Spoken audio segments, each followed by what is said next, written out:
avec. C'est notre moment. Dites oui aux actualités dans votre journal TV.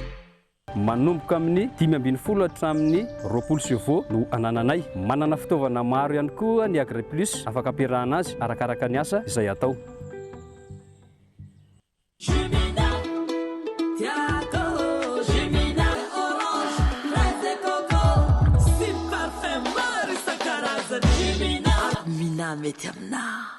Manolotra ho anao ny vaovao. Salama tompoko, tonga soa tamin'ny Pegasus e. Zahay dia mamokatra kidoro vita avy amin'ny mosy. Tena mateza, voanja fiafy. Manolotra anao ny vaovao.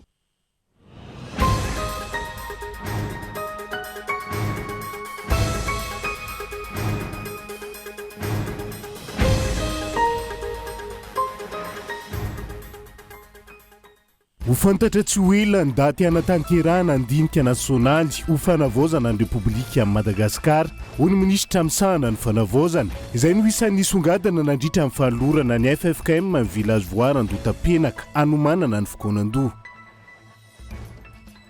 Olona iray no namony ainy ary lasa lavenina ny 700 isanjaton'ireo tsena izay tambarotra nandritra ny firehetany tsenany Bazarikely tany Toamasina Al. Tsy nisy toy ny hatreto ny fivoriana tsara-potoana eny anivon'ny anteny mera-pirenena izay efa nolanina tao anatin'ny filan-kevitra minisitra ny volana Jolay. Tsy nanaiky ny fanalana ny talenta ao amin'ny CEG Ambohidrapeto Atsimondrano ireo ray aman-dren'ny mpianatra. Tsy mazava ny antony izay fa nisoran'izay ka antony fitakiana androany. Anovelany mirehitra ny alany amin'ny 70 kilometatra avaratra andrefany Athènes renivohitra Grèce tao anatin'ny herinandro alasy toeram-pambolena amin'ny refy 2,1 hektara no kilany avo ny Antsipriandreo.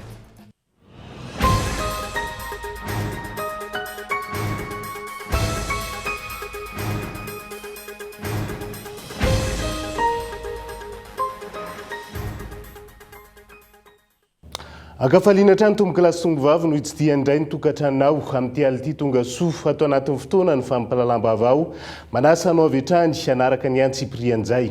Hoentsika manokatra ny fiarahana ho fantatra tsy ho ela ny daty hanatanterahana andinika nasionaly ho fanavaozana ny Repoblika Madagasikara raha ny fanazavana ny entin'ny minisitra misahana ny fanavaozana izay nanamafy fa ny FFKM no andraikitra tanteraka ny mombizay. Irosona ao anatin'io natolotry ny fanjakana tamin'ny alalan'ny ministera ny fanajariana ny tany sy ny rahatany ho an'ny FFKM hikarakarana ny fokonan-doha-pirenena ny village voire etsy Andotapenaka. Dorantsika ny Antsiprian'izay. Nivoaka tamin'ny fahanginany ny ministra misahana ny fanavaozana manoloana ireo fanontaniana maro momba ny tsy mety hanomboha ny fikonan-dohan'ny pirenena ka nilaza izy fa tsy misy olana eo amin'ny fanjakana na ny ministera tantanana sy ny FFKM. Tsy misy izany resaka disadisa zany, ny zavatra misy fotsiny dia hoe hatrany am-piandohana isika mieritreritra fa ministera misahana fanavaozana no hanao an'io fikonan-doha io fa hatrany am-piandohana koa ny fanavaozana ny Repoblika efa nanome an'iny mandat iny an'ny FFKM. Efa eo am-pamaranana ny fanomanana ny mpikarakara amin'izao fotoana hoy ny ministra. Efa nivoaka iny ny didim-panjakana momba ny komite teknika tarihin'ny Premier Ministre sy ahitana ireo herivelona samihafa izay atsangana tsy ho ela. Ho an'ny FFKM efa vonona ny toerana hanatanterahana ny fikarakarana ity dinika nasionaly ity. Androany natolotra tamin'ny fomba ofisialy ho an'ny FFKM ny village voire etsy Andotapenaka izay tantaniny Seimady eo ambany fehiny ministeran'ny fanajariana ny tany sy ny raharahantany hiasany FFKM mandritra ny fikonan-dohan'ny pirenena. Iraka manokany filohan'ny fanavaozana hanolotra an'ireny bâtiment izay nitetezitsika teo ireny mba hiasany FFKM satria ny FFKM no hitarika ny dinika nasionaly na ny concertation nationale. Zay zany amin'ny ankapobeny no nahatongavantsika eto io ny toerana hitantsika fa malalaka izy io ary efa nijereny ny membre-ny FFKM fa mety tsara ka natanteraka an'izay iraky ny filohan'ny fanavaozana zay tena. Hitantsika teo moa zany fa misy bâtiment efatra izy ireo ho ampiasaina ao anatin'izay fotoana natanterahana ny concertation nationale zay dia hiezaka indrindra sy hijery ny fomba ampiasana andreo ny FFKM misy no atao bramo amin'izy ireo a misy ihany koa natao efitrano ivoriana ary misy ihany koa ny toerana izay iasan'ireo filompiangonana manokana. Andrasana arak'izany ny tetiandro ofisialy avy amin'ny mpikarakara momba ity fikonan-doham-pirenena ity, ny fikonan-doham-pirenena izay ivon'ny fanavaozana ny Repoblikan'i Madagasikara ka hirosoana amin'ny fifidianana madio sy mangarahara ary eken'ny rehetra. Andrasantsika izay tsy ho ely izay ao anatin'izay fa trano mahery vaika no nandravarava ny tsena ny bazary kely tany Toamasina alina. Olona iray no namony ainy ary lasa lavenina avokoa ny 700 isan-jato ny tsena sy ny etam-barotra tany any toerana ho ny finiavana no nitatitra ny Antsiprian'izay. Olona iray hatreto no hita faty, maila salavenina nandritra ny famaizam-bazary kely Toamasina. Omaly tokony ho tamin'ny 10 sasany alina tany hoaniny nanomboka andredαρeda ny afo ary naharitra ora maromaro. Mbola hita inisy afo ny rehetra maraina teo tamin'ny 7 ora ary mbola namono afo ireo mpamonjy fony. Verhevitra ireo mpivarotra ao bazary kely Toamasina noho izy ireo mbola sahirana niatrika ny fetraikany rivo-dozagezany ka izao niarany hatrany mahery vaika izao indray. Kanisan'ity olona ity tato tsy fantatra izy io na ohatra fianakaviana na mety olona anina fa niatry fontsy taminay hoe vondreo fa noho le abean'ny afo sy le abean'ny alina moa zany dia tsy tafavoaka izy. Izy longama tsy mpivarotra satria fa nanontaniana daholo no manodidina, ao daholo ny fianakaviana no manodidina. Tonga indray ny fahafatesana faharoa zay azo ilazana satria vao teo zay nandalo an'ilay cyclone Zekany potika tanteraka ny tsenanay dia izao indray mandalo an'ity fahavoazana ity tena hoe may tena kila. Ho ana manokana zao teo amin'ny 3 tonnes 5 tonnes valeran'ny karottiko may ao anatin'ny tsena dia ankoatran'izay ny laisoa ny ovy manodididina eo amin'ny 5 tonnes eo zany zao ny perte ko amin'izao fotoana izao. Ny tsena may tanteraka tsisy raisina. Sisina raiky lao tao anatin'izay 5 tonnes teneniko izay. Aloha zany samy manana ny fantiantoka ny fa ho ana manokana mahita eo amin'ny 40 35 millions eo ny fantiantoka ny entana zay fa tsy ny tsena mbola ankoatran'izay. Sofotoram-panjakana mba ho anampy anay mba hijery anay tena kaiky dia kaiky fa tena semba tanteraka bazary kely. Efa ity bazary kely ity no bazary pilote eto Tamatavy. Tena vomafy zany bazary kely. Sahirana mifanarenana zay fa dia mba miantso fotoram-panjakana mba hanampy anay tena. Mananika hatramin'ny 700 isan-jato ny tany fahavoazana ho an'ireo mpivarotra ao bazary kely Toamasina izay raha maso akaiky tsy isiny ny fanakorontanana ho an'ny mpivarotra. Ny misy mpivarotra tsena aketo 3577 ny isany. Donc zany raha tambatambatsika amin'ny ankapobeny eo amin'ny 500 sy 3 na 3500 eo zany ny trabogna ao agnatiny zany. Iarahantsika malala fa matetika raha vao misy raha karahan'izao dia misy trany ireo mpanakorontana izay mijapy an'ilay fahavoazany sasany dia nagnano lista zany ny répertoriena ny isan'ny trabogna ho avy ny zahay ny autorité sy ny eto an-tanàna andefa ny fanampiana izay voatsirambin'ny tanàna mialolo ny ankoatran'izay mety mbola ho avy. Ny commune dia efa nanao plainte contre X mikasika n'io famaizana io. Tsena mamelona olona maro Toamasina ny bazary kely. Arak'izany miantso ny mpitondra fanjakana ireo mpivarotra hanampy azy ireo manoloana izao fahavoazana miantra mivantana amin'ny fiveloman'izy ireo izao. Fotoana izao iadina ny famatsim-bola avy amin'ny AFD na ny Agence Française de Développement ahafahana manarina ny tsena bazary kely. Eto dia mampatsiahy ihany ary mangataka hoe misy famatsim-bola izay avy amin'ny Agence Française de Développement mitentana 7 millions d'euros izy io. Io famatsim-bola io dia vokatry ny formation izay natao tao amin'ny commune tao amin'ny PADEF 1. Ny PADEF 2 dia fotodrafitrasa. Io famatsim-bola io zany fotoana angamba zao iadivantsika ny itsika vahoaka rehetrarehetra miaraka tantana eto Toamasina ny tompona ndraikitra na n'olom-boatendry na n'olom-boafidy mba hiady an'izay famatsim-bola izay atomboka atsika eto amin'ity toerana bazary kely ity zany ny tolona tokony iraisantsika. Ny mavoantsika eto Tamatavy matetika dia mifanometsiny fa kosa tonga zao tokony ampiala-peo ny mpitondra eto fotony sy ny tsika vahoaka Toamasina ary ny mponiny bazary kely. Zava-dehibe manoloana izao vona mahazo ny mponiny Toamasina izao ny fifamaiza-tanana eo amin'ny samy mpiray tanindrazana. fa nanome 7 ramoana namany izay tazomany amponja noho ny fijoroana miady amin'ny tsirariny ao amin'ny toeram-piasany ireo sindika eo anivon'ny CNAPS araka ny fanambarana izay nataon'izy ireo androany. Voalaza fa mitony raha matahora sy ny famoronana dossier mahazo an'ireo mpiasa ao amin'ny CNAPS amin'izao fotoana ary misy tompona andraikitra ambony eo anivon'ny fitsarana ihany koa. Tsy tapaka mandalo eny an-toerana izay ampangano ireo mpiasa ho manome baiko ny fanenjehana azy ireo. Ankoatr'izay takiny any esorana andreo tompona andraikitra sy mpitantana ny raitsy kombakomba tamin'ny fitondrana teo aloha eo anivony ty orinasa mpanjakan'ity ireo mpiasa ankehitriny. Andao rahantsika izay fanampanazavana izay. Toy ny fanaovana antso izay an'ireo syndika izay mijoro miaro an'ity orinasa mpanjakan'ity ankehitriny ary misy ny fanagadrana ka tsy anaiky izahay satria ny famarinana ny joronay teto hatramin'izay ary mbola samy mijoro zay ho amin'izany famarinana izany ho fiarovana an'ity orinasa ity.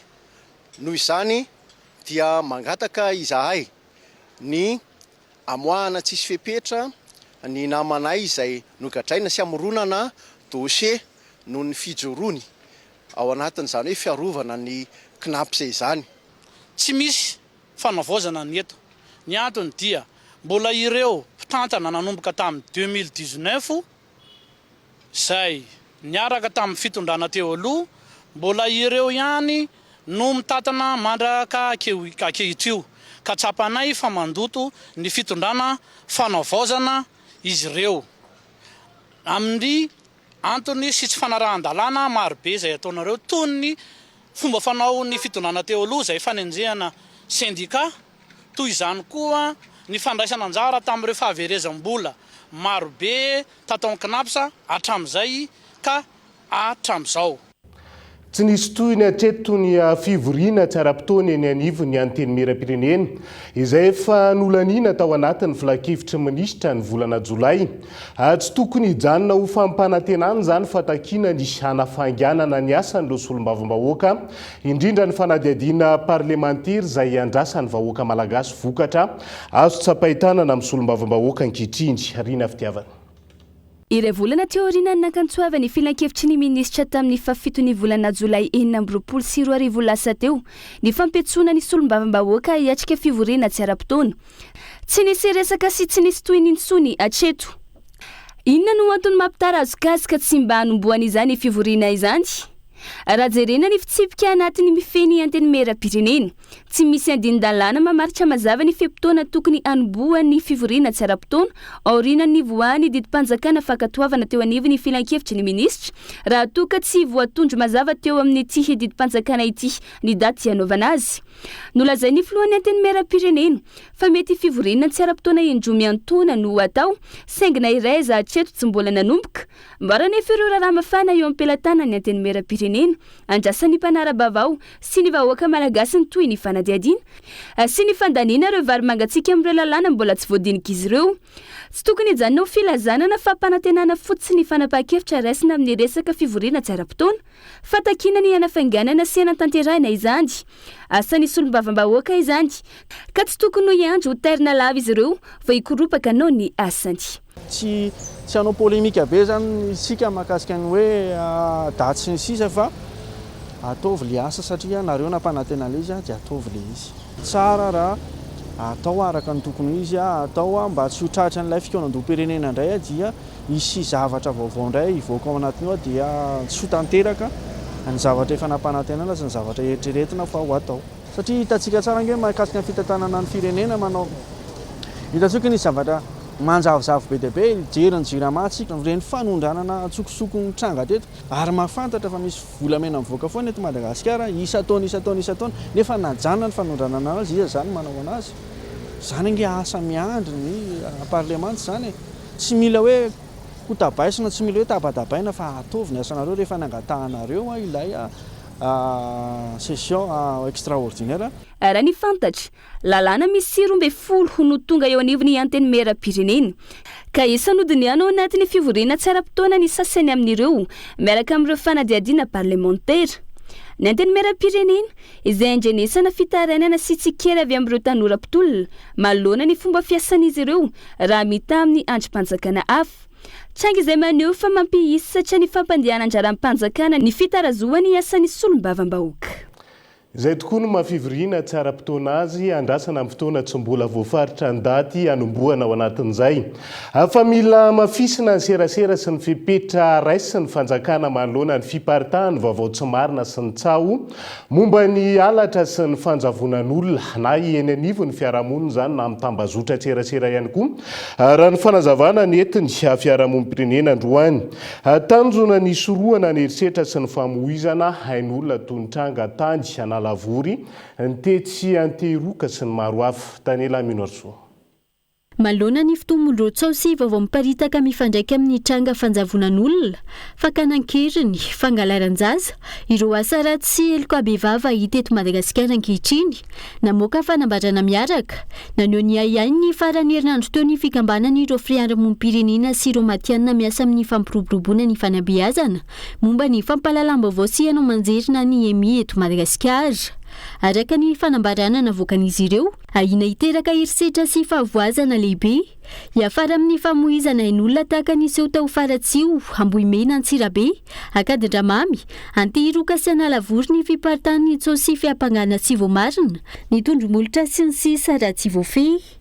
Manampy amin'ny fifandraisana sy fampitandremana ny tambazotra sosialy ny fanambarana, saingy mety ho lasa fitaovana mampitombo be ny tahotra sy ny fikorontanan-tsaina efa misy eny anivo ny fiarahamonina ihany koa izany, ka antony tokony hamarina ny olom-pirenena tsirairay hatrany ny vaovao na amin'ny internet izany na amin'ny fiainana andavanandro mialoha ny izarana izany, tsy tokony handray fanapa-kevitra na hanao fitsaram-bahoaka mifototra amin'ny tsaona fahampangana tsy voamarina ihany koa ny olom-pirenena tsirairay. Hatreto raha ny hita, mbola maivandanja hatreto ny serasera ny fanjakana mifandraika amin'ny tranga misy ho ny fiarahamonim-pirenena ka tokony hamafisina izany raha ny fanazavana. Eo aloha le hoe tsy fampiny filazany eo anivon'ny fanjakana zany ao anatin'iny ataontsika hoe tokony isy an'izay le hoe araka le teneniko toy izay hoe tokony ahoana ny fomba hampitana an'izay isaky ny ataontsika hoe tranga miseho hoe ohatran'ireny hoe rehefa misy Covid dia ohatrany ahoana ny fomba ilazana an'izay izay tranga miseho anatin'iny na ohatra hoe misy ny aliment tokony ho fantatra tokony hanaovana an'izay mihitsy hoe manangana cellule anankiray ao anatin'iny dia izay tranga miseho rehetrarehetra dia ilazana hoe nisy tranga miseho tare dia mafisina le sécurité makasika an'izay. Zany hoe tsehina daholo zany reo le ataontsika hoe reo mpitandro filaminana na any engagé reo zany avoaka daholo zany reo hanao mesure tokony hoe any amin'izay toerana tranga mety ahitana an'izay. Zay zany le tokony atao. Faharoa manaraka an'izay dia hoe tokony hapetraka ihany koa izay le teneniko izay le hoe ohatrany ahoana ny fomba fampitana azy eo anivon'ny ataontsika hoe ratsa mangaika eny foto manomboka hatrany amin'ilay fokotany, manomboka amin'ny arrondissement, manomboka hatrany amin'ny tsy voatery ny eto ihany zany fa ny an'ny tsehina rehetra ny fomba rehetra dia ataontsika hoe tsy hoe tsy ampy le izy fa indraindray hita foana hoe mbola misy lesoko anatin'iny dia lasa misy olom-pirenena lasa milaza anatin'ny réseaux sociaux dia iny tsy voafay tsy afaka mameny mihitsika ao anatin'izay. Andraikitra lehibe ombonana, mety hamonjena ny fanamarinana tsy tapaka ny vaovao alohan'ny izaran'izany ho hiatrany ny fanambarana. Manana anjara toerana lehibe amin'ny fampitana vaovao ihany koa ny mpanao gazety, ny anao manjery, ireo mpamorona votoaty, ary ireo mpikatroka amin'ny tambazotra sosialy na ireo influenceur. Isan'ny fototra mbola mampanjaka ny kolokolo ny tsy fanetretena ataon'ny mpiasa-mpanjakana ho ny filohan'ny fanavaozana ny Repoblika tao Ankaramalaza omaly. Tsy ho resy ny kolokolo ratsy manjaka izay fanetretena ny tsirairay izay. Ny ady amin'ny kolokolo izay tsy vita ambava fotsiny fa mitaky-asa goavana ho ny mpandinika fiainam-pirenena tamin'ity andro anty Hentsora Soarimalala. Tsy ho resy ny kolokolo raha tsy miaingy amin'ny fanetretena sy fahadiovany tsirairay. Ao ny filohan'ny fanavaozana nandritra ny fanompom-pivavahana ho fanamarinana ny jombily fa 520 taona ny tobo lehibe Ankaramalaza omaly. Anisan'ny fototra mampanjaka izany ny mpiasa-mpanjakana, ny vola no lahara-pahamehana hoy ny nambarany. Kolikoly izay mahatonga ny vahoaka tsy atokony fitondram-panjakana indrindra amin'ny raharam-pitsarana. Tsy vao izao no nisy ny kolikoly, ary tsy vao izao ihany koa no nisy ny laza fa mila foanana ny kolikoly. Hatreto, tolasa kobaka ambava fotsiny izany, tsy misy tena fandraisana andraikitra marina ho ny mpandinika fiainam-pirenena. Ankoatra ny fahefana nanany mpanao kolikoly, mampirongatra izany ihany koa ny fahantrana ara-tsaina sy ara-bola. Mitaky asa goavana ny fanofoanana izany, ny zava-misy no manam-pirofo fa ilaina ny fikonan-domam-pirenena. Zany ady amin'ny kolikoly zany ane tadidio fa misy andraikitra be da be zany, misy fanabeazana ary misy famerenana amin'ny laoniny ny atao hoe fahefa-mividy ny vahoaka zany. Rehefa tsy voava zany reo olona an'ireo dia asa vonjy tavanandro daholo. Ka rehefa ny fitondram-panjakana amin'ny tenin'izany dia ohatra ny gaga ihany ny tena satria izy mihitsy tsy manao an'ilay stratégie tokony hatongavana amin'izany atao hoe tsy fisiana kolokolo zany. Ny fikanondom-pirenena dia tena mametraka tsika marina n'izany atao hoe firenena manana politika marina ivoarana ary aingana be ny fivoarantsika satria samy malala nge fa enimpolo taona ny fahaleovantena fa mbola eto antsika isan'ny firenena faran'izay manitra ka noho ny tsy fananantsika n'izay drafitra noho ny tsy fifampiresahantsika ray aman-dreny sy zanaka sy ny mpitondra fanjakana sy ny atao hoe mpanohatra ina marina no mety amintsika malagasy ohatrany ahoana ny tokony ho hita ao anatin'ny 5 taona ao anatin'ny 10 taona ao anatin'ny 30 taona. Anisany teny amin'ny sampanjara-panjakana ihany koa ny fanavakavahana raha ny fanamafisana trany.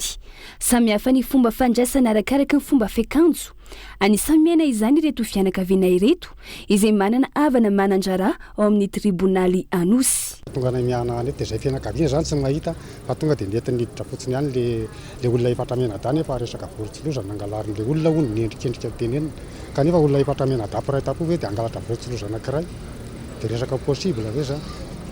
Dia izay no mampatonga ny miana any eto zay avy eny vato tsy afaka miditra kanefa le salina hitsarana an'le olona tokony mba natoriny taminay ao amin'ny manam-pahaizana hoe ambombony lalàna zany dia tena mijaly le vahoaka majinika anaovany anazy satria tsy ndrifa lavo anaovany anazy zany tena hoe tsy ndrifa lavo tena tsisy manana zo maha-olombelona anao mihitsy zany ianao raha tena marina.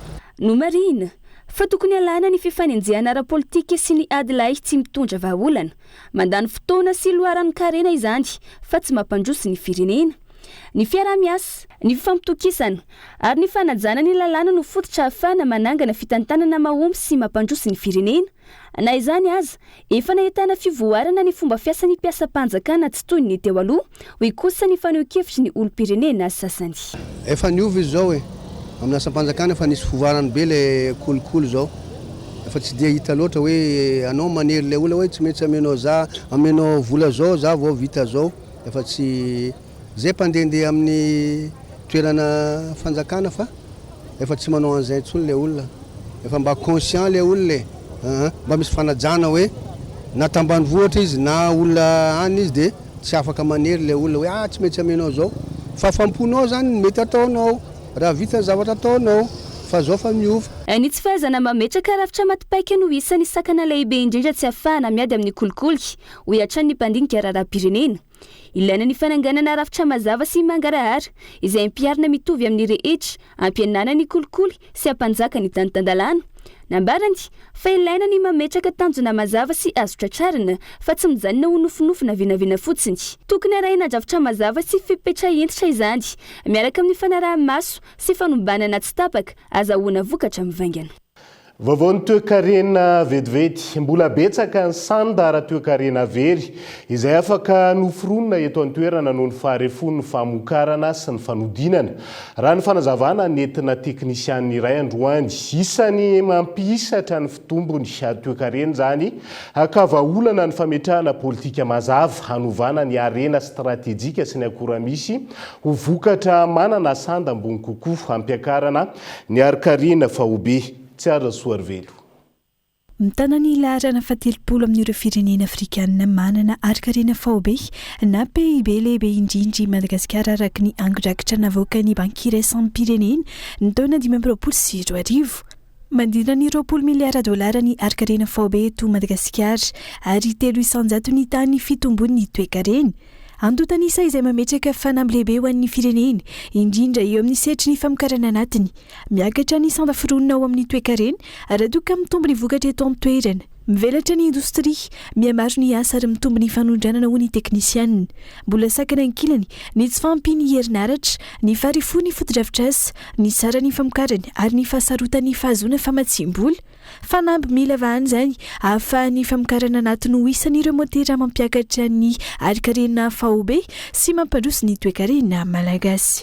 Fanondranana entana zany ka ampidirantsika vola vahiny dia eo amin'ny 700 zany dia avy amin'ny fambolena sy ny fiompiana daholo.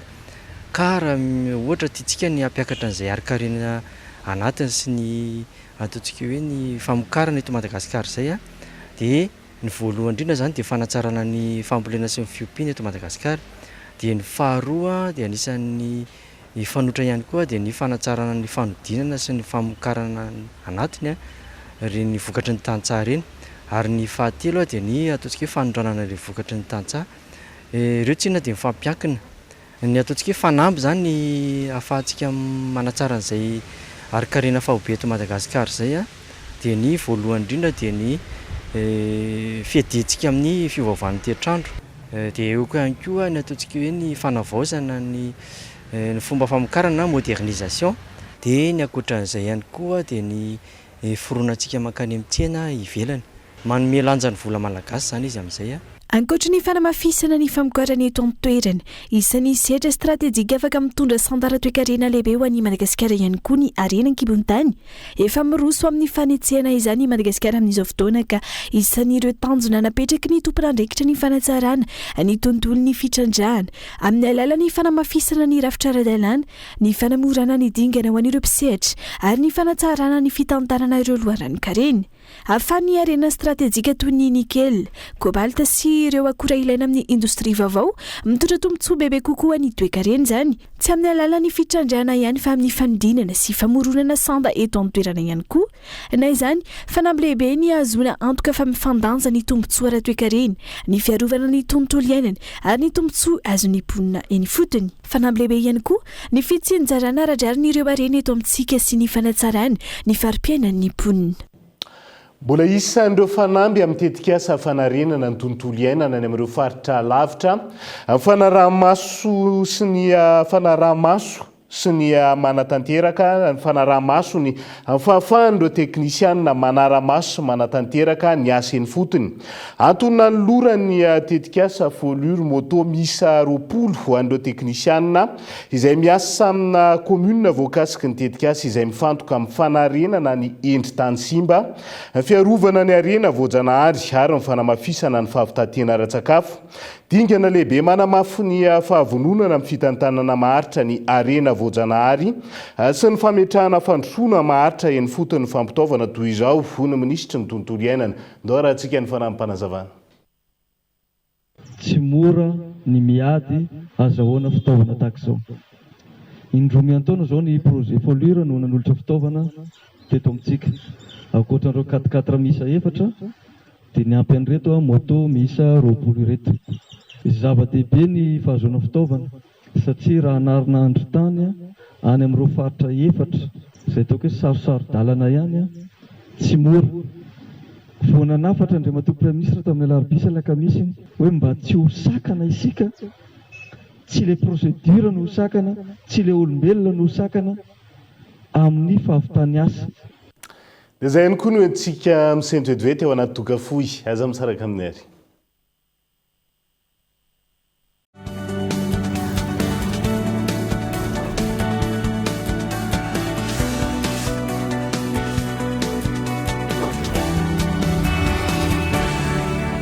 Inona no antony ampiasanao ny rasoir Bic 1? Satria mateza. Fampiasako azy isan'andro no mahatsara toy izao. Mora ampiasaina n'aiza n'aiza satria mateo ty amin'ny lafiny rehetra, ohatrana ihany. Rasoir ny vidiny tena izy. Satria hita eny amin'ny faritra rehetra. Rasoir Bic 1 samy manana ny antony itiavany azy sika rehetra. Manomboka izao efa hitanao eny amin'ny mpivarotra mahazatra anao koa ny rasoir Bic 2 lame.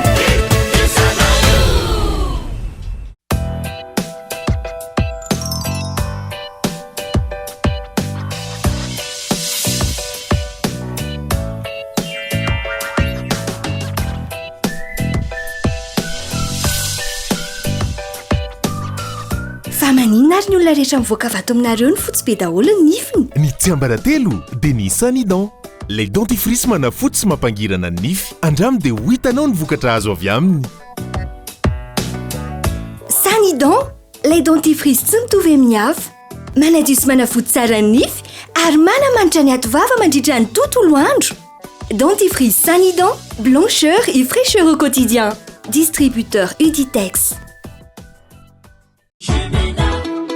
Tiako Jimina mangala etaetanaka manala etaeta itanao mpivarotra rehetrarehetra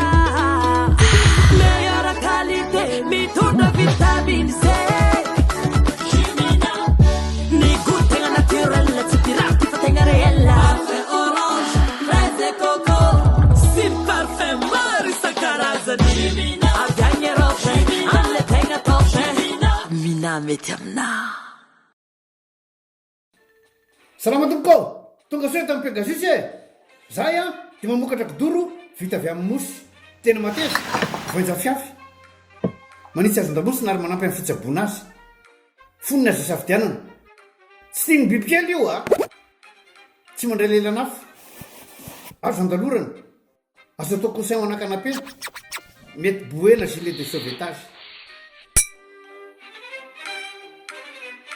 ary mbola misy tapis mahasolotsi amin'ny loko isan-karazany tsy mifidy toerana n'aiza n'aiza mahatatry soka mora diovina sady tsy matahotra rano nefa malefaka.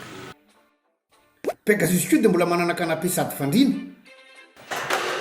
ary isolant termika ilay mampangatsiatsika ny atotrano amin'ny andro mafana sy mihazona ny hafanana amin'ny andro mangatsiaka dia tonga varaliana fa misy refzetiny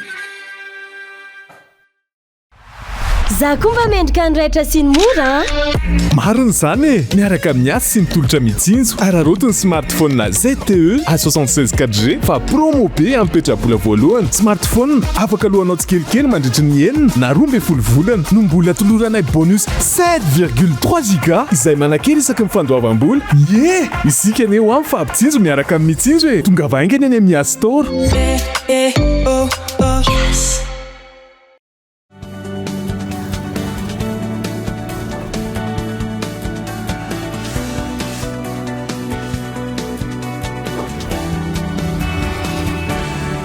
Anoho izy antsika ny tapany faharoa amin'ny fampalalam-baovao amin'ity alay ity tsy maintsy rosona ny fanatsarana sy ny fanitarana ahafahana mandray sidiny iraisam-pirenena ao Mahajanga amin'izao fotoana izao.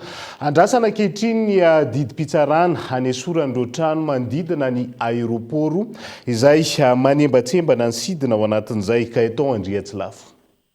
Miroso amin'ny fanitarana ny zotra ifandraisana amin'ireo firenena hafa i Mahajanga amin'izao fotoana. Ka takina ao anatrehan'izany ny fanarana fenitra iraisam-pirenena ahafahana mandray ireo fiaramanidina tsy maintsy apetraka ny fahalalahan'ny toerana 520 metatra miala ny seranana raha tiana ny atongavana amin'izany sidina mivantana Mahajanga Komoro, Mahajanga Marseille sy ireo firenen-kafa kasaina isidina mivantana ao an-toerana. Efa maro ny dingana natao ny ainga tamin'ny fanesorana ireo mpamboly tao amin'ny tanin'ny Adema. Andrasana ihany koa amin'izao fotoana ny didim-pitsarana ahafahana miroso amin'ny fanesorana ireo trano manodidina ny serana mpiaramanidina. Dia mila firaisan-kina sy fifanomezan-tanana amin'ny vahoaka eto Mahajanga ihany koa nefa izay mba tsy sanatriko rapitso rafaka pitso rehefa tonga ny fanjakana ka hitaky amin'izay hoe mba mikosana ianareo dia andeha hanohatra an'izay satria ny olana eto Madagasikara dia moramora amintsika vahoaka ny maka ny taniny izay zavatra tsy tokony hipetrahana. Dia avy eo mametsiny ny fanjakana rehefa ohatra ka hoe maka an'izay fananan'izay fanjakana. Mora amintsika ny mametsiny fa naninona izay no navela mipetraka teo fa tsy mba maka amin'ny toerantsika hoe zay tsy tokony hipetraka eto. Dia izay zavatra izay zany tokony hojerevana ao anatin'ilay izy hoe mila mamantatra zany tsika ao anatin'ilay izy ary mila mifametanana ihany koa raha mitady an'izay hoe fandrosoana izay tsika. Dia tsy maintsy manaraka ny lalàna izay tokony mipetraka. No mafisina trano fa tokony hatsapatena ireo mponina mipetraka sy mampiasa ny tanimpanjakana tahaka ireny. Na izany, nanamafy ny ministera fa tsy maintsy atao araka ny lalàna sy ny fijerena ny lafin'ny mahaolona ny dingana rehetra herosoana ahafahana manatatra ny tanjona ho fampandrosoana ny tanànan'ny Mahajanga. Mpianatra nahavita fianarana 700 nisalotra ny anarana Andians Park no notolorana mari-pahaizana licensa sy master ary navoaka tamin'ny fomba ofisialy tao amin'ny Université UAZ Sambaina Antsirabe ny Alahady faharoa ny volana Aogositra lasa teo. Fotoana izay nankalazana ny fahatelopolo taona nijoroany ty université ao Vakinankaratra diany koa. Andrindrina Randriamiarysokolo Antsirabe.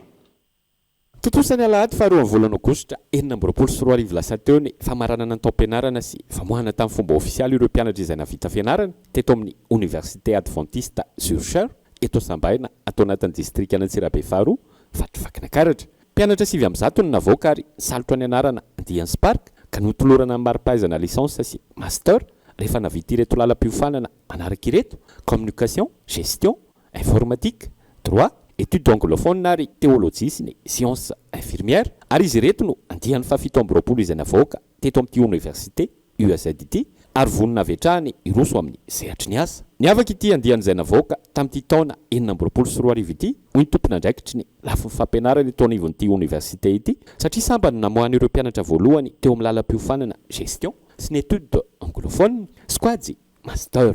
Andihan'ny Spark classe sortante 2026 ny nampiavaka azy dia tamin'ity isika no namoaka andihana mpianatra manaraka ny lalam-piofanana gestion étude anglophone teo amin'ny sokajy master ary tamin'ity zany andihany voalohany nafahantsika namoaka izay. Misy ny mpianatra sady efa niasa no nianatra ary midika zany fa vonina avy hatrany ireo mpianatra ireo miroso amin'ny sehatry ny asa. Misy ihany koa moa ny mbola misafidy ny anio fianarana eto amin'ny université ihany satria ny université adventiste Jocher dia sady habilité no accrédité. Nankalazana nandritra izao lanonana famoahana mpianatra izao ihany koa ny fahatelopolo taona nijoroan'ity université UAZ eto Sambaina ity ary anisan'ny nampiavaka azy ny fandraisana tanan'ireo mpianatra manana fahasembanana ary efa ho telo taona izay no nanomboka ny fandaharam-pianarana natao handraisana ny ankizy rehetra tsy ankanavaka ity sekoly ambony ity nisy tamin'ireto andihan'izay navoaka ireto no manana fahasembanana ara-pahitana ary nahazo ny mari-pahaizana tamin'ny lalam-piofanana théologie. Alors notre université est heureuse d'avoir commencé ce programme d'éducation inclusive, ça fait déjà maintenant 3 ans. Faliny eto anivon'ny université satria efa nanomboka teo amin'ny 3 taona teo izahay no nanomboan'ity fandaharam-pianarana natao handraisana ny ankizy rehetra tsy ankanavaka ity. Nisy mpianatra iray izay tonga nanatona teto aminay ary nanontany raha afaka manaraka ny fampianarana izy na dia tsy mahita aza ny masony. Efa nanao ny fandaminana rehetra izahay satria ho an'ny lalam-piofanana théologie dia tsy maintsy mianatra ny teny grika sy teny hébreu izy, izany hoe teny taloha manana taretsoratra tsy fahita matetika ary efa hitanareo teo fa nahazo ny mari-pahaizana taminao tsara izy satria nanao izay tratra ny heriny. Noho izany izahay mpampianatra dia tsy maintsy mampifanaraka ny fampianaranay amin'ireo zava-misy maro samihafa sedrain'ireo mpianatra izay manana fangatahana manokana. Nous devons nous adapter à ces différentes réalités que nous avons avec les étudiants qui ont des demandes spécifiques. Araka izany dia fiandohan'ny volana oktobra 2024 ny fidirana manaraka ho an'ireo mpianatra izay hikasa andrato fianarana eto amin'ity université UAZ eto Sambaina atao anatin'ny distrikana Antsirabe faharoa fatra Vakinankaratra ity izay ahitana ireo lalam-piofanana maro samihafa. Ho fanatsarana ny fitrandrana renan-kibonitany ao aloatra mangoro amin'izao fotoana izao mila manaraka ireo mila manara-dalàna ireo mpitrandraka hialana amin'ny gaboraraka mitarika ny fahampitihana ho an'ny mandidina isan'ny takiana ao anatin'izay ny fanajana ny bokina andraikitra Tsirabe Ray. Samba nisy orinasa feno ireo fipetrano takiana afaka nitrandraka volamena ao amin'ny commune Tanandava distrikany Moramanga. Maro ireo orinasa nisiratra tamin'ny fitrandrana hatrizay fa tsy nisy boky nandraikitra mazava ka niteraka fahampitena teo amin'ny lafiny toe-karena sosialy sy ny tontolo iainana. Fanampin'izay olombitsy nisitraka ny tombontsoa teny an-toerana zava-dehibe ny fanarahan-dalàna ho an'ireo mpitrandraka ka izay nahafeno ny fipetra-takiana ihany no afaka miroso amin'izany toy ity orinasa eto Andakakely commune Ambanivohitra Tanandava ity. Kan zavatra andrasana amin'ny orinasa ohatran'izao dia fampandrosoana ety an-toerana. Nisy ny boky nandraikitra izay famatora ny fanjakana amin'ny fampiasa vola ohatran'izao. Ao anatin'izay boky nandraikitra izay akoatra ny fanajana ny fianarana teknika dia isan'ny lehibe ao anatin'izay koa ny fandraisana tsara ny fampandrosoana ety fotony. Efa ndraisin-jareo an-tanana ny fanamboaran-dalana mandeha aty. Izy koa ny zavatra nresahany teo andraindraikitra zareo amin'ny fanentanana ny olona ety commune manodidina amin'ny fambolena kafe arabika satria araka ny fantatra dia miakatra ny vidin'ny kafe arabika amin'izao. Ny sabotsy teo notokanana ity ivitoeram-pitrandrana ity natreny ireo olom-panjakana tany an-toerana. Maro anisa ireo orinasa tsy manara-dalàna oharina amin'ireo nahazo fahazoan-dalana toy ity eto Andakakely commune Ambanivohitra Tanandava ity raha ao amin'ny faritra loatra mangoro. Miantso ireo orinasa sy ireo mpitrandraka hafa hiditra amin'ny sehatry ny ara-dalàna araka izany ireo tompona andraikitra ety fotony ary nanamafy fa ho entitra ny fanaraha-maso sy ny fanazaziana ho an'ireo miopify. Lafomba voafa vetivety niteraka tsavorivory tsy fitovikevitra teo amin'ireo ray aman-drenin'ny mpianatra amin'ny fanalana ny talia teo aloha tao amin'ny CEG Ambodrapeto Atsimdrano antony rosony ireo ray aman-dreny tamin'ny fihetsiketsehana ny takiana fanazavana ny anton'izay fa ny soran'izay Ontso Fifaliana. nanao fihetsiketsehana tsy fankasitrahana ny fanesorana ny italiany sujet Ambohidrapeto Atsimondrano teo aloha ireo iray aman-dreny mpianatra ny maraina teo. Araka ny fanazavana, nesorina antsokosoko tsy nisy fampilazana ity italiany sujet Ambohidrapeto ity. Antony anaovan'izy ireo izao hetsika izao. Mitaky fanazavana avy amin'ny tompona andraiki-panjakana izy ireo. Fitondram-panjakana mihitsy manaiky 100 isan-jato satria ny fampandrosoana ny zava-dehibe. Fa kosa mba hampahafantarina ny ray aman-dreny ny zavatra tsy nety satria tsy nanana zavatra tsy nety zay ray aman-dreny tsy nahalala. Mba betsaka zavatra hita masina be da be ny zavatra ny nanana mba ny fitondrana ny ankizy ny tsara natao namboarina ny zavatra anina tsy maka vola amin'ny ray aman-dreny izy. Dia va ny hevitra ray aman-dreny satria izay ny aray asa amin'ireo fa tsy hoe zanaky ny zandarima na hoe zanaky ny manam-pahaizana na zanaky inona fa zay ny anontaniana zany ny hevitra hoe iza ny tianareo aray asa aminareo zany ohatra ka hoe didijadina ohatra zay izy tonga dia miala monsieur Manos zay tsy mahalala fa ty misy zavatra tsy milamina dia tsy mety aminay raha vao zavatra tsy fampiarana amin'ny ray aman-dreny satria ny ray aman-dreny koa karazana pile amin'ity fianarana ity. Zany hoe dika zay zany rehefa misy zavatra atao dia mba hifampiresahana sady hifanarahana foana amin'ny ray aman-dreny satria izay ilay manao zavatra tsisy dikany. Ankilany, nanamafy ity italiany sujet teo aloha ity fa tsy nafantatra ihany koa ny fanesorana azy tamin'ny toerany. Fananinana tampotampoka teo tsisy fampiresahana, tsisy resaka ataontsika hoe nandeha amin'ny rafitra tanantohatra ilay zavatra fa tonga dia avy any ambony izay ny antony mahatonga an'zareo mijoro. Ny manarak'izay tsy izao mihitsy ny hoe hijanona eto hoe tonga toerana fa ny ray aman-dreny sy ny mpampianatra ary mpianatra zany ireo manao hetsika ireo. Dia rehefa zareo kosa manome fatokisana dia tsy ataoko ambany zavatra rehefa fatokisana izay fa dia naitsoratra amin'ny farany ny manarak'izay za teto any lehibe tsy hoe teto any lehibe akory dia tsy maintsy za zany maninona fa hoe fantatro ny fiainan'ny ray aman-dreny sy ny mpianatra eto tena hoe misy adidy mbola miandry anazy zany ary rehefa zareo no manohana anahy manosika anahy dia za kosa indray ve no andeha tsy ohatran'ny hoe tsy hanao tsintsinina zavatra ka hijoro. Eo anatrihan'ity savorovoro eny amin'ny sujet Ambohidrapeto ity hidina eny an-toerana iaona amin'ireo ray aman-dreny ny minisitry ny fanabeazam-pirenena Rampitso ka andrasana ny toy ny fifampiresahana eo amin'ny rotonta. Nazo vanindray tatoato ny trangana fitsaram-bahoaka saika manerana nosy raha tiana ny hita marina amin'ireo alatra olona miseho tokony ho alaviriny izay fitsaram-bahoaka izay indray no hotaterina amintsika ato anatin'ny zanam-pandaharana Kopenao any Androany ity zanam-pandaharana ity izay anjara biriky etiny Akolo TV FM amin'ny fanabeazana olom-pirenena. Kopenao.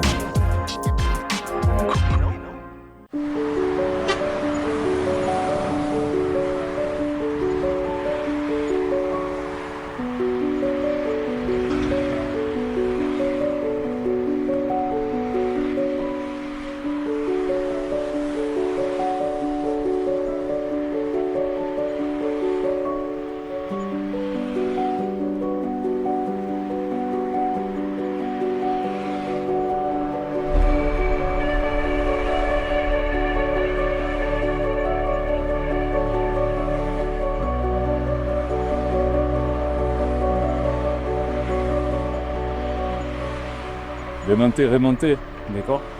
Faut pas se laisser aller. Un courage. Laisse toi. Tsy hoe manapaka andresakareo fa ohatrany maheno dia lino hoe courage. Anana olana nga.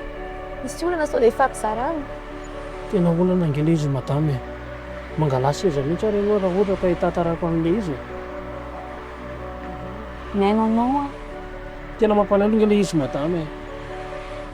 Nisy vakovala alatrombo tao ambadika anay tao nonoko tondrotondro molotr'olona ny zandriko indray no tratran'ny fitsaram-bahoaka tapatongotra any amin'ny hôpitaly any amin'ny fotoana izao. So ihany efa mandray andraikitra ny zandarmerie pirenena olona telo no tratra izay nanao an'ilay alatrombo izay olona tsy avy eto toerana ary tsy fantatro izay tsisy hidiran'ny zandriko akory nefa dia nonoko tondrotondro molotr'olona dia tapaka ilay tapatongotra ilay zandro. Dia mahireza zaniko, mahireza fa tranga ohatr' izao zao be dia be mihitsy. Tetỳ aminay tetỳ zao misy alajaza dia avy fokon'olona nanao fitsaram-bahoaka tsy hita hoe ahoana izy no anontaniana intsony satria maty le tratra nangalajaza tsy hita izy anao antaniana hoe atao inona le zaza fa maninona no zaza izao ara misy lehibe koa ny olo dehibe dia izany naniraka sahirana ny mpitandro filaminana hoe ahoana ny atao satria ny tratrara ny tsy hita ho antaniana dia lasa olana be le izy satria ny fiarahamonina tonga dia mandray andraikitra dia lasa very ny asan'ny mpitandro filaminana andraikitra tokony ho ampitandro filaminana lasa ny fokon'olona manao fitsaram-bahoaka tena ratsy ny fitsaram-bahoaka eto a dia mamiatsana antsika olo-pirenena ndao ajanona amin'izay ty kitondotondo monitra izay makany amin'ny fitsaram-bahoaka ity ndao omentsika sehatra amin'ny mpitandro filaminana mba ahafahana izy ireo manao ny fanadihadiana mba hivoan'ny tena marina mba tsy hanombafintsika ny hafa tena marina mihitsy izany ary ho fanamafizako an'izany ho antsika vahoaka raha mahatratra mpanao ratsy aoka ho aterina eny amin'ny manam-pahefana raha mahita tranga mitovitovy amin'izany mampiahiahy dia aoka hiantso aingana ny manam-pahefana sy ny tompona andraikitra mahefa hoanareo tompona andraikitra kosa aoka mba ho afainganana ny fanadihadiana ary ampahafantarana ny vahoaka ny vaovao marina ary indrindra saziana ny mpanao ratsy. C'est tout à fait vrai. Atsahary fitsaram-bahoaka. Kompenao zay. dia izay ihany koa no entsika ao anatin'ireo vaovao misongadina atao amin'ny pejiny vaovao ny Cool TV tamin'ity androany ity indray. Tahaka ny mahazatra ireto indray ary ireo vaovao nisongadina tao anatin'ny pejy Facebook ny vaovaon'ny Cool TV tamin'ity androany ity. Fanafiana teny Ambotrimanjaka nalevon'ireo jolany vola mitetina 700 tapitrisa ariary. Vola 500 tapitrisa ariary sy firavaka volamena no lasan'izy ireo nandritra ny fanafiana ny 20 jolay lasa teo. Nisy ny voasambotra ka nisy ny nanoro-toerana tao Analavory Fanja nandevenana ny vola ka izo nofongarina tany toerana izao. Ambatondrazaka Manankambahiny natratra vato kristaly milanja 520 faingo 3 kilao ny polisy avy amin'ny komisaria CSP Ambatondrazaka naraka tamin'ny talipatry ny Arinakibony tany aloatra mangoro tamin'ny tolakandro ny 3 jolay lasa teo tao amin'ny komuna ambanivohitra Manankambahiny Atsinanana distrika Ambatondrazaka. Nosamborina novana fanadihadiana ihany koa ireo olona nitondra ireo vato ireo. Ny aika izy ireo fa mbola nividy sy nanafina vato kristaly tao amin'ny toerana iray ao amin'ny fokotany Andemademaga. Nahitana agony 13 feno. Nisy vato kristaly lehibe iray nafenina tao anaty ranopotaka tao amin'ilay toerana izay voatondro. Nadolotra ny sampandrarany Arinakibony tany Rara hafana manohy ny fanadihadiana. Tontolon'ny kolotsaina kosa indray nahazo ny zato isan-jato tamin'ny vaton'Anankery nandritra ny fifidianana izay ho filohan'ny mpikabary malagasy natao maneran-tany Iramatoa Ranoro Mampionina Voary. Tsy ivona fa notanterana ny herinandro lasa teo tany Mahajanga ny Zaikabe andiny fahinana ny Fimpama.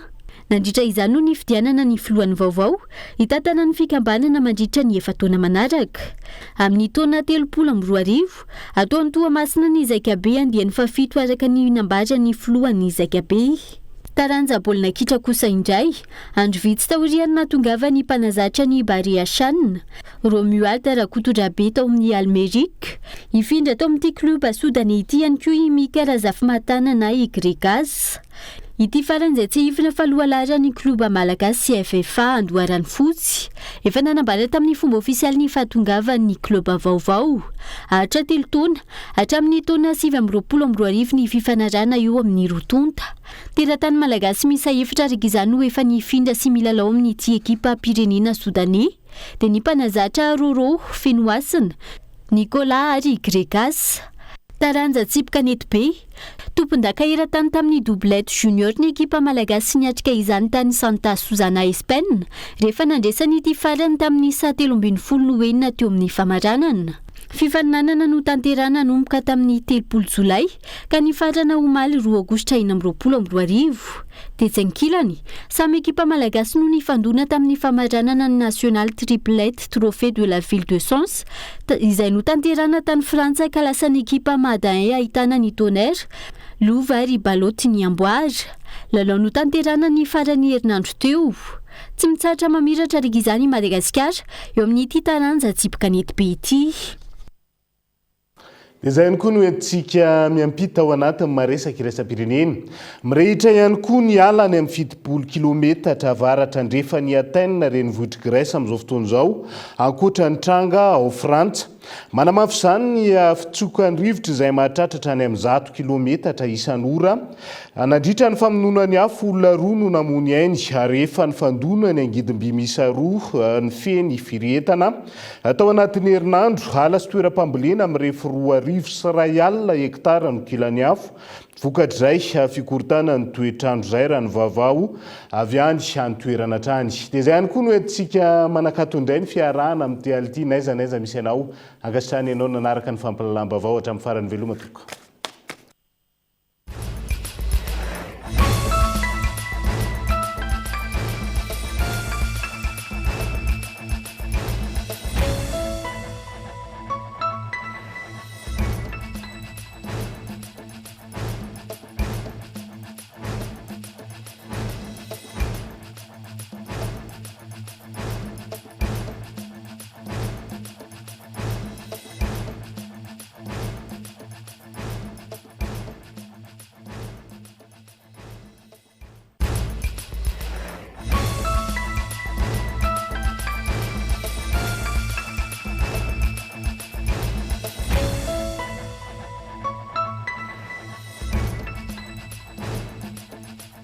Salama tompoko, tonga soa tamin'ny Pegasus e. Zahay dia mamokatra kidoro vita avy amin'ny mosy. Tena mateza, voanja fiafy. Ça a présenté ny vava. Manomboka amin'ny 520 hatramin'ny 20 chevaux no anananay. Manana fitaovana maro ihany koa ny Agri Plus afaka ampiarahana azy arakaraka ny asa izay atao.